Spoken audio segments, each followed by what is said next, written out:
The Aegis Vanguard shuddered as it cut through the velvet black of the Valkyrian cluster, stars stretching into lines like spilled glitter across the viewport. Captain Elias Drake sat hunched over the console, gripping a cup of synth coffee that had long since turned lukewarm, muttering about how nothing good ever came without at least 3 inconvenient explosions.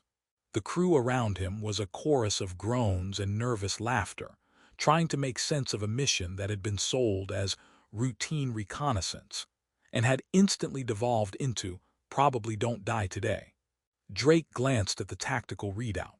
An entire alien army was converging on the mining colony below, their ships sleek and angular, glinting in the cluster's dim starlight like predatory beetles on parade.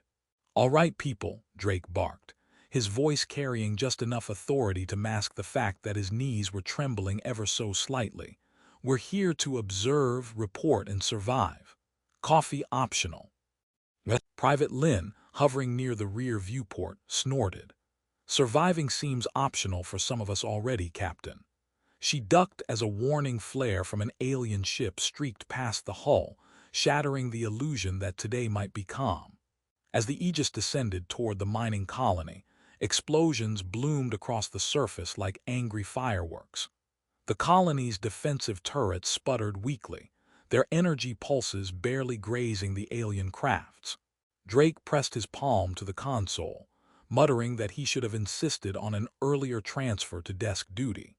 The hum of the ship's engines barely masked the occasional shriek of a distant energy blast, and someone somewhere groaned about forgetting to pack extra socks. Then she appeared. Drake's jaw hit the console first, then he realized he was breathing too hard, which only made him look like he was gasping for effect. The alien woman moved across the battlefield with a grace that seemed almost impossible. Tall, slender, and shockingly human in appearance, except for the long ears that twitched like finely tuned antennae. Her armor was sleek, reflective, humming softly with the energy that powered her strange weapons. She ducked and weaved through the alien ranks, a mischievous smirk dancing across her face, firing bursts of vibrant energy that sent swarms of enemy drones spinning into oblivion. "She's beautiful," muttered one of the soldiers, and then quickly added, "and terrifying. Mostly terrifying." Drake shook his head. "Mostly terrifying is an understatement," he said, though he had the uneasy feeling that she had already noticed him. The woman glanced in their direction, her long ears twitching like she had heard the unspoken commentary floating across space. Then, with a tilt of her head, she launched a concentrated pulse that wiped out an entire squadron of alien foot soldiers. A cheer broke out among the human troops, half in relief and half in disbelief, though Drake was fairly certain that the odds of surviving to see dinner had just dropped to 0. Private Chen whispered, Did she just make it look like a dance?" "You're not wrong," Drake said, leaning closer to the tactical readout. "I think we're watching the galactic equivalent of Swan Lake, but with lasers and body counts." The alien woman, Whisper, as Drake decided she should be called, though she had yet to actually introduce herself, was surprisingly playful. She leapt over a burst of alien fire, twirling midair before landing perfectly behind a mechanical siege walker. She poked it with the tip of her weapon like one might prod a sleeping dog, and it erupted in sparks and smoke, sending a cloud of debris onto nearby enemies. A chorus of incredulous laughter escaped the human soldiers. Drake adjusted his headset. "Squad, focus. Yes, it's impressive, yes, it's terrifying, but we are supposed to be helping somehow." Lynn leaned over the edge of the landing bay hatch, peering at Whisper. "Captain, are we helping, or are we just standing here, watching the show?" Drake rubbed his temples. "A little of both, Private, a little of both." The aliens regrouped, a tidal wave of precision and menace, but Whisper moved like she had rehearsed every possible scenario. She tossed a small, orb-like device that detonated into a cloud of shimmering holographic decoys. Alien soldiers immediately turned on each other, confusion spreading like wildfire across the battlefield. Drake raised an eyebrow. "I swear she's not just fighting them, she's messing with their heads, like for fun." Interstellar psychological warfare, muttered Sergeant Holt from the other side of the bay. If we survive this, we should definitely patent that. As the humans scrambled to make sense of the chaos, Whisper's long ears twitched again. She seemed to consider them, then motioned with a hand, and somehow, despite the language barrier and the cacophony of war, the humans understood. It was an invitation, not a command. Follow her lead if you want to survive. The humans exchanged hesitant glances. Drake sighed. Well, I've been wrong before, but not usually about nearly everything. Let's follow the alien lady with long ears and hope she likes us. Their descent into the colony's heart was a blur of zero-gravity maneuvers, floating crates, and barely functional mining equipment. Whisper moved effortlessly, leading them past enemy squads with the kind of fluidity that made gravity feel optional. She fired energy pulses from her wrist-mounted blaster with precise timing, often saving the humans at the last possible second, while muttering what sounded like complaints about stubborn, slow-moving meatbags. The soldiers laughed nervously. Laughter was a fragile shield against panic, but it was one they clung to tightly. At one point, Lynn tripped over a stray pipe and crashed into a stack of metal crates, sending a clanging racket echoing through the corridors. Whisper paused, cocked her head, and let out a sound that could only be described as a mix between a sigh and a sarcastic whistle. Then, without missing a beat, she extended a hand and dragged Lynn upright, muttering something that Drake could swear was the alien equivalent of "try not to embarrass yourself in front of your new friends." Drake couldn't help but chuckle despite the situation. "If we survive, this is going to make one heck of a story for the Academy," he muttered. Whisper glanced at him, ears flicking in amusement, as if to say, "You're not ready for this story, Captain." And in that moment, as the alien army pressed closer and explosions rattled the thin walls of the mining colony, Drake realized that for all the chaos, for all the danger, they were witnessing the birth of a partnership that might just turn the tide. They were following a warrior who moved like a shadow, spoke like a riddle, and laughed in the face of death with a kind of reckless joy. And somehow, improbably, that was exactly the advantage they needed. The humans pressed on, weapons raised, hearts pounding, and laughter threading through fear, guided by the long-eared alien woman who had just turned what should have been a massacre into something altogether different. A war that felt like a game, and a game they had a fighting chance to win. The corridors of the mining colony were a chaotic maze of shattered conduits and floating debris, yet Whisper moved through them like a shadow that had practiced its art for centuries. Captain Drake and his squad tried to keep pace, bumping into floating crates, tripping over gravity-nullified beams, and occasionally smacking each other with discarded energy cables.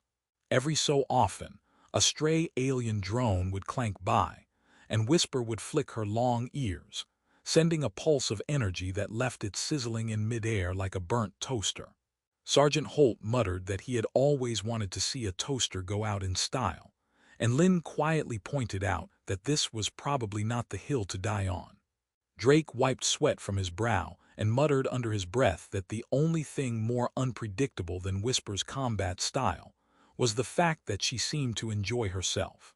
She twirled as she leapt over a pile of molten ore, shooting at a pack of alien scouts with precision that made Drake want to swear.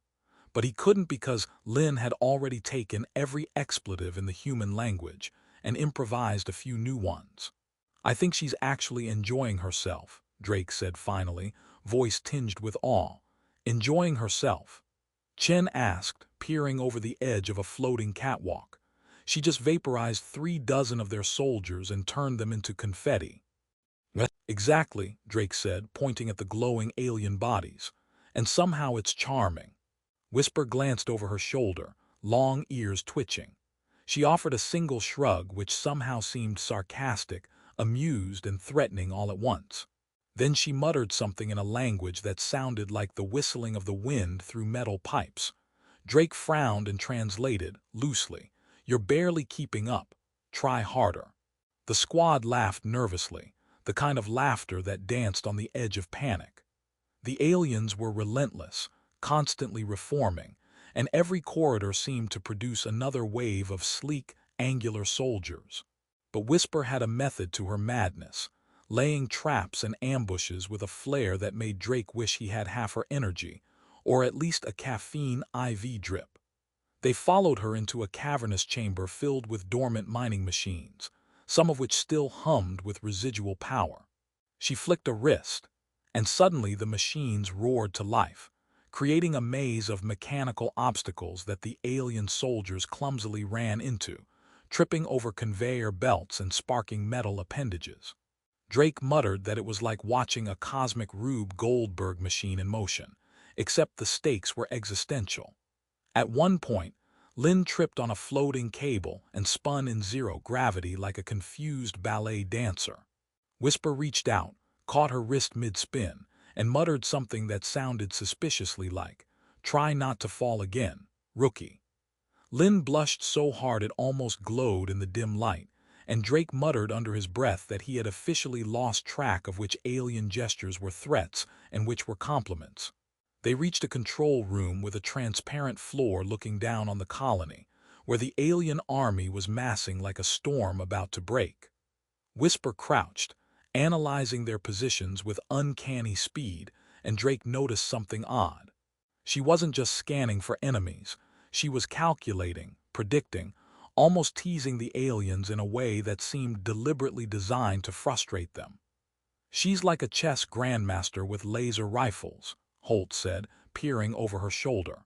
"She's also probably laughing at our expense," Drake muttered, scanning the tactical display. "I think she just sent a mental note to herself titled, 'Humans, barely competent, slightly amusing.'" Whisper flicked her fingers, sending a small energy pulse that caused a nearby alien mech to lurch forward and collapse like a drunken elephant.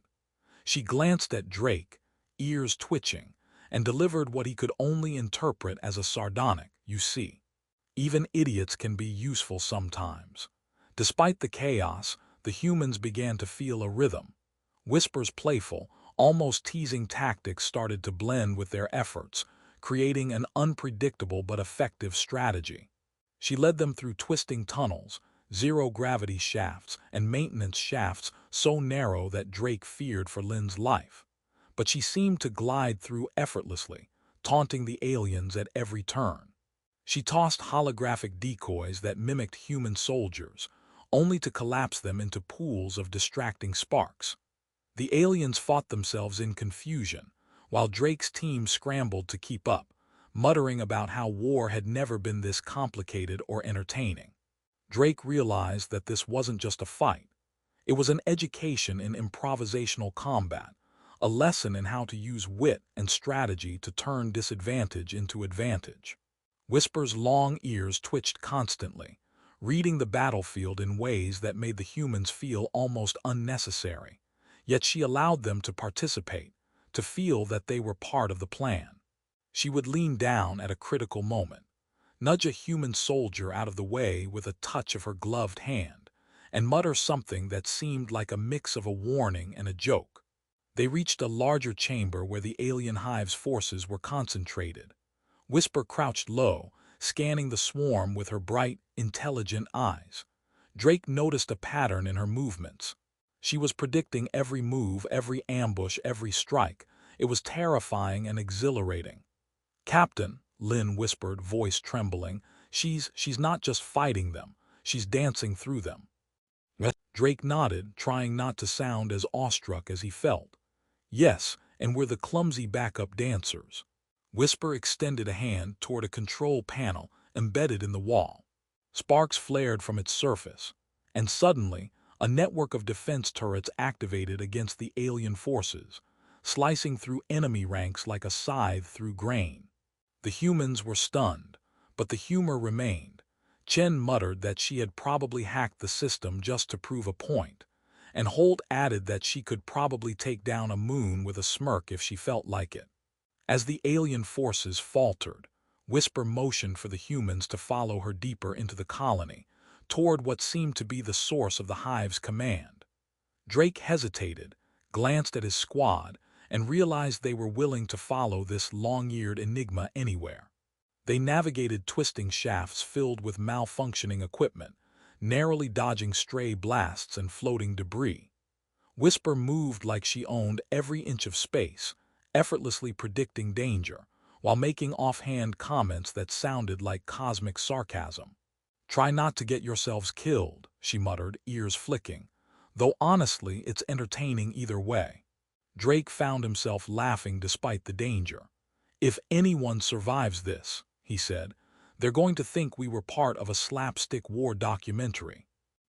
Finally, they reached a chamber bathed in an eerie blue glow, where the alien hive's intelligence pulsed like a living heartbeat through the walls. Whisper crouched before it, her ears flicking rapidly, analyzing, calculating, teasing the enemy as if it were a stubborn puzzle. She glanced at Drake and the humans, a smirk forming across her face.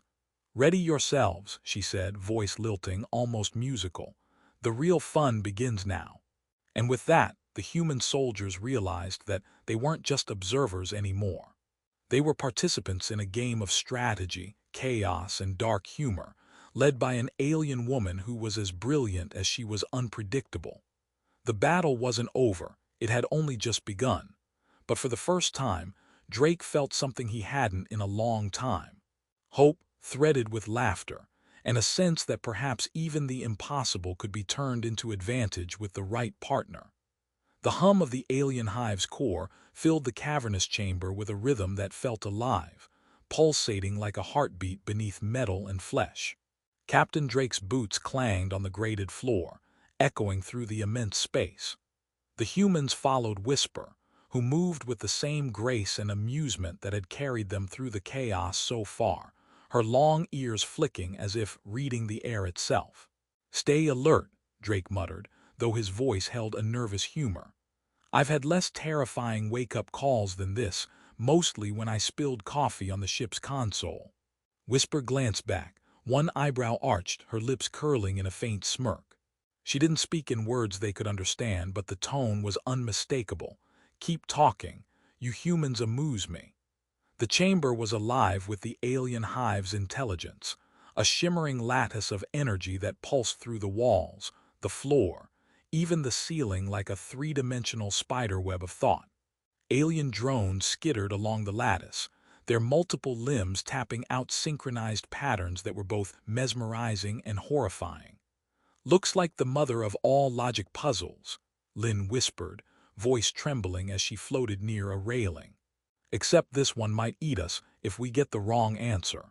Drake exhaled and muttered, "Well, at least it doesn't require calculus, I hope." Whisper moved forward, effortlessly navigating the lattice as if gravity, logic, and caution were merely suggestions. She reached a central node that pulsed brighter than the rest and extended a hand. The energy hummed, responding to her touch, and the lattice shimmered violently as if it had noticed her intrusion. The hive's consciousness had become aware. Alien voices echoed in distorted harmonics, resonating through the chamber, a sound that would have shattered most human nerves. "Stay calm, and maybe we'll live to see breakfast again," Drake said, though the humor barely masked the rising tension. Whisper's ears twitched. She bent low, scanning the energy patterns, muttering in her melodic, unintelligible language. Drake had long stopped trying to translate. Somehow, even without understanding her words, the humans followed her cues, ducking and weaving between energy pulses that flared like fireworks. One misstep would have incinerated them instantly. Holt whispered that he had never felt more alive and more terrified in exactly the same instant. Then, with a motion as casual as flipping a switch, Whisper activated a network of the colony's hijacked defense turrets. Lasers lanced out, slicing through alien drones and distorting the lattice. The hive pulsed in alarm. Drake noticed the humans moving in a rhythm they had developed over the course of the mission, anticipating each other and Whisper's unpredictable but precise movements. It was chaos molded into strategy, and humor threaded through it. Lynn muttered about how she hoped she didn't become alien confetti, and Chen muttered a sarcastic thank you to the universe for letting her wear clean socks today. Whisper advanced further, and suddenly the hive pulsed violently, sending a wave of energy that knocked the humans against the walls and floor. Drake grunted. Well, that was polite of it. Whisper's smirk widened. She raised her hands, and the energy began to fold around her, like she was conducting a cosmic orchestra. Then she turned to the humans, flicked her long ears, and pointed toward the central node. Follow me, or at least try not to trip, Drake interpreted loosely. The humans scrambled, dodging energy pulses that now moved in patterns almost playful, as if the hive itself was trying to toy with them. Whisper leapt onto the central node, her weapons glowing in tandem with the lattice, and Drake realized the truth. She had orchestrated everything, guiding the humans not merely to survive, but to participate in dismantling the hive from the inside. Her teasing had been strategic, her humor a way to keep them moving under pressure. Drake swallowed and muttered to himself, "She's been teaching us the dance all along." With a final pulse of coordinated energy, Whisper struck the hive's core. The lattice shuddered violently, sparks flying as the alien drones began collapsing inward, their collective thought unraveling. The hive's consciousness emitted a sound like 1,000 cries, then fell silent. The pulsing stopped, the chamber dimmed, and for a moment there was only the sound of the humans' ragged breathing. Lin muttered, "Well, that was less fun than I hoped, more fun than I feared, and I think we survived." Drake nodded, feeling the weight of relief settle in his shoulders. He looked around at his squad, who were bruised, singed, and laughing nervously at each other's near misses. Then he turned toward Whisper. She stood there, her long ears twitching as if reading the remnants of the battle, and for a fleeting moment she allowed herself a smile that was almost human. "You know," Holt said, breaking the silence, "I always thought I'd hate alien allies. Turns out they're terrifyingly good at keeping morale up." Drake chuckled, realizing that he had changed. He had come into this mission expecting chaos and likely failure. Now he understood that courage wasn't just about facing the enemy. It was about trusting others, improvising under impossible circumstances, and sometimes laughing at the absurdity of survival. Whisper had taught him that in her own inscrutable way, and he felt a new confidence, tempered by humility and a stubborn sense of humor. The human squad gathered their gear as the remnants of the alien army fled the colony. Drake looked back at Whisper, but she had already moved to the exit, ears flicking in what seemed like a wink. She paused, glanced at him one last time, and in that silent gesture conveyed thanks, camaraderie, and mischief all at once. Then she vanished into the void, leaving the humans to ponder whether she was friend, mentor, or cosmic trickster. Drake sighed, a grin breaking through the fatigue. "Well," he said, voice echoing through the silent chambers, "if we make it back to the fleet, I think we're going to need a new report format. Something like, mission success, human saved by mysterious alien woman with impeccable timing and questionable sarcasm." Lin laughed. "I'd add, also survived minor humiliation in zero gravity." Chen smirked, "and maybe a note about how she made war look like a dance recital on steroids." Drake nodded. "Agreed, but most importantly we survived, and we learned that the universe is far stranger and funnier than any drill back on Earth could teach us." As the humans made their way back to the transport ship, the colony behind them smoldering yet secure, Drake felt a profound shift within himself. He was no longer just a soldier following orders. He was part of a larger narrative, one in which courage, wit, and unexpected alliances could tilt the odds in their favor. He glanced at his team, noting the bruised but smiling faces, and realized they had all changed in small, meaningful ways. They had survived the impossible, learned to laugh while doing it, and discovered that the universe, terrifying as it could be, also had room for wonder, humor, and improbable heroes. The Aegis Vanguard lifted off, engines humming like a satisfied cat, leaving the Valkyrian cluster behind. Drake watched the stars stretch into lines again, feeling a lightness he hadn't felt in years. Somewhere out there, Whisper moved through the galaxy, teasing fate, taunting enemies, and perhaps chuckling at a few humans who had learned the hard way that long ears, a sharp mind, and a sense of humor could be more deadly than any weapon. Drake leaned back, letting the weight of the journey settle. He had faced an alien army, danced through death with a warrior from another world, and survived to tell the story. And in the end, he realized that heroism wasn't just about bravery. It was about trust, laughter, and the willingness to follow a stranger into the heart of chaos. As the ship slipped into hyperspace, Drake allowed himself a rare, full smile. They had won. They had lived.